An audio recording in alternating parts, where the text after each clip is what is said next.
Hello everyone, welcome to knowledge junction. मेरा नाम रविकर द्विवेदी है और जैसा कि आप जानते हैं हम हर रोज 10 क्वेश्चंस कवर करते हैं जो एसएससी और रेलवे में बार बार पूछे गए हैं। तो चलिए बढ़ते हैं सबसे पहले क्वेश्चन की ओर। तो सबसे पहले क्वेश्चन है क्वेश्चन नंबर 31।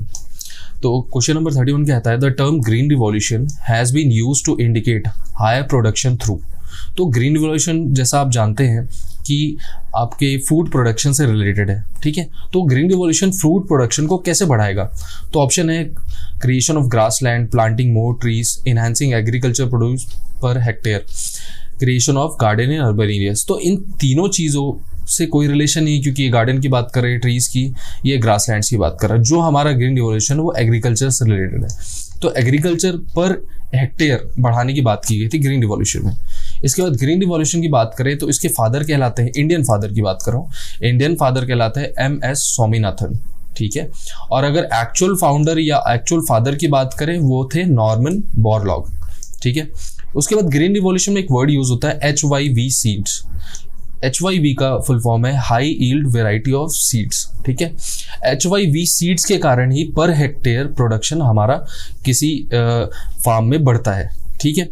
इसके बाद modern method of farming use की गई, आपके फर्टिलाइजर्स का यूज़ बढ़ाया गया, इसमें गवर्नमेंट ने बहुत सपोर्ट किया। उसके बाद 1967, 60 और 1977 के बीच में 1967 के बीच में आपका ग्रीन रिवॉल्यूशन चला था।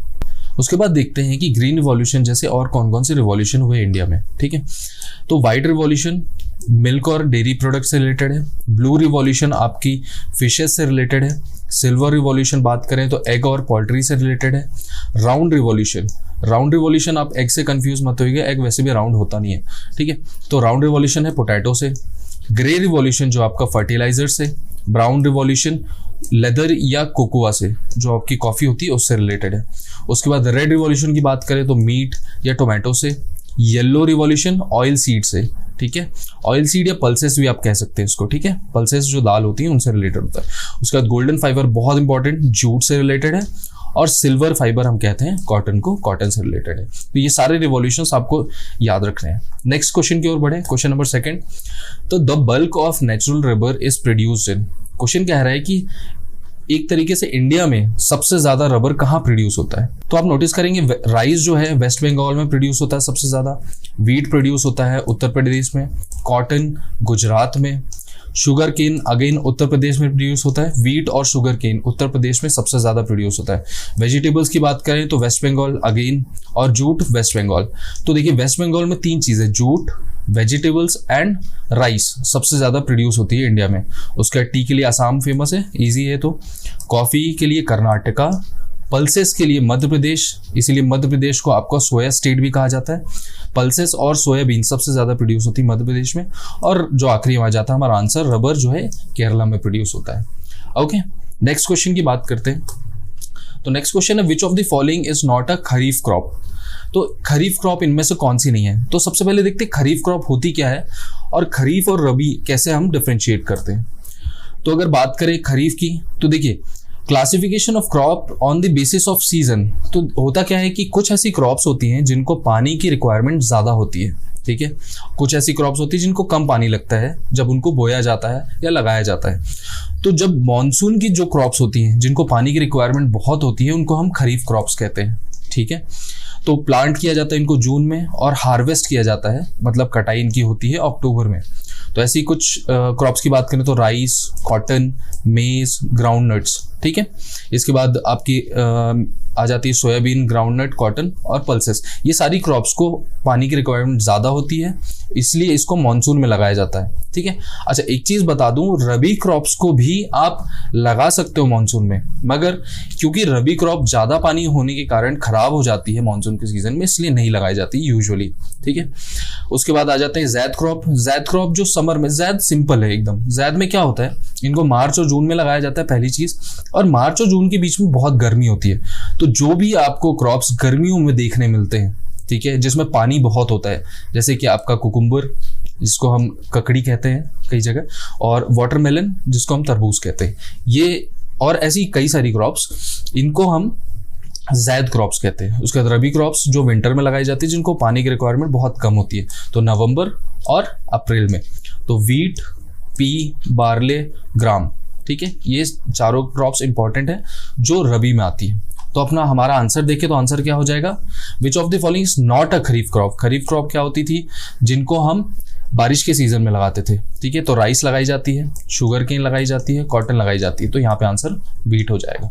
चलिए नेक्स्ट क्वेश्चन की ओर बढ़े। तो अंकलेश्वर इज नोन फॉर, ठीक है, ये एकदम स्टैटिक फैक्ट है। अंकलेश्वर जो है गुजरात में मौजूद है। अंकलेश्वर में आपका ONGC का सेंटर है, ONGC का सेंटर है। अंकलेश्वर बेसिकली गैस के लिए बहुत फेमस है, ठीक है। तो अब बात करें अगर कि कोल और गोल्ड और ऑयल कहाँ कहाँ पाया जाता है। गोल्ड की बात करें तो आपका जो हाईएस्ट रिजर्व है गोल्ड का वो है बिहार में। उसके बाद लार्जेस्ट प्रोड्यूसर ऑफ गोल्ड है कर्नाटका, ठीक है। कोल की बात करें तो सबसे ज्यादा कोल झारखंड प्रोड्यूस करता है। और गैस की बात करें हम तो त्रिपुरा ऐसा स्टेट है जहां सबसे ज्यादा गैस प्रोड्यूस होती है। ऑयल की बात करते हैं, ठीक है। तो ऑयल के कुछ फैक्ट्स बहुत इंपॉर्टेंट है, उसको देखें। तो जो सबसे फेमस ऑयल रिग है, रिग का मतलब जहां से ऑयल निकाली जाती है, वो है मुंबई हाई, ठीक है। सबसे पहले ऑयल रिफाइनरी, ठीक है। ऑयल रिग और रिफाइनरी में फर्क है। रिफाइनरी में रिफाइन किया जाता है और रिग में आपका निकाला जाता है ऑयल, ठीक है। तो फर्स्ट ऑयल रिफाइनरी इंडिया की है डिगबोई, जिसको जो आसाम में प्रेजेंट है। बिगेस्ट की बात करें तो जामनगर रिफाइनरी है जो गुजरात में है। जामनगर रिफाइनरी रिलायंस के द्वारा लगाई गई थी, ठीक है, रिलायंस आपके पेट्रोलियम के द्वारा। उसके बाद highest oil producing state is Assam. Okay, next question की ओर बढ़े। तो नेक्स्ट क्वेश्चन है, India leads in the world in the export of. तो इस क्वेश्चन में पूछ रहा है कि इंडिया में सबसे ज्यादा ऐसी कौन सी चीज प्रोड्यूस होती है जो दुनिया में सबसे ज्यादा है, ठीक है। तो इसका सिंपल आंसर है माइका, ठीक है। अगर बात करें इंडिया सबसे ज्यादा माइका प्रोड्यूस करता है वर्ल्ड में, मगर कौन सा स्टेट इंडिया का सबसे ज्यादा माइका प्रोड्यूस करता है, तो सबसे ज्यादा माइका प्रोड्यूस करता है आंध्र प्रदेश, ठीक है। आंध्र प्रदेश सबसे ज्यादा प्रोड्यूस करता है। कॉफी की बात हमने पहले भी की, कॉफी कर्नाटका प्रोड्यूस करता है। कॉटन की बात करें तो महाराष्ट्र आ जाता है। आपका मैंगनीज की बात करें तो आपका उड़ीसा जाता है, ठीक है। नेक्स्ट क्वेश्चन की ओर बढ़ते हैं। नेक्स्ट क्वेश्चन कह रहा है which is the artificial ports of India, ठीक है। तो कांडला, मैंगलोर, चेन्नई या मद्रास और हल्दिया। अब इस क्वेश्चन को थोड़ा सा वास्ट रूप से देखते हैं। कैसे? अब इंडिया में कितने पोर्ट्स हैं? तो इंडिया में आप कहा जाए तो 13 पोर्ट्स हैं, ठीक है, जो मेजर है। यहाँ पे 13 पोर्ट्स दिए हुए हैं। सबसे पहले कंडला की बात करें, कंडला पोर्ट गुजरात में प्रेजेंट है, ठीक है। कंडला की बात करें तो इसको हम टाइडल पोर्ट कहते हैं, ठीक है, इसको हम टाइडल पोर्ट कहते हैं। उसके बाद आ जाते हैं मुंबई। मुंबई आपको पता होना चाहिए इंडिया का सबसे बड़ा पोर्ट है, ठीक है। और इसमें इतना बिजनेस होता है कि JNP, जिसको हम जवाहरलाल नेहरू पोर्ट भी कहते हैं, इसको बनाना पड़ा जस्ट इसके पास में ही। और JNPT को ही हम कहते हैं नेवा शिवा, ठीक है, नेवा शिवा पोर्ट कहते हैं। उसके बाद पणजी पोर्ट आ जाए या मानगांव पोर्ट बेसिकली गोवा में है, पणजी पोर्ट भी गोवा में है। मैंगलोर हो गया, कोचीन हो गया, तुतीकोरिन पोर्ट हो गया, आपका चेन्नई, विशाखापट्टनम, पारादीप, कोलकाता। और सबसे न्यूएस्ट पोर्ट जो है वो है पोर्ट ब्लेयर, ठीक है।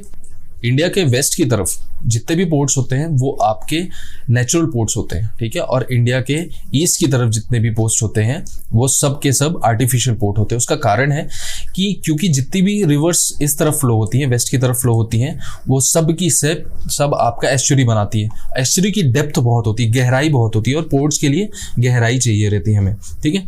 तो इस तरफ के जितने पोर्ट्स होते हैं वो नेचुरल हार्बर होते हैं, नेचुरल पोर्ट्स होते हैं।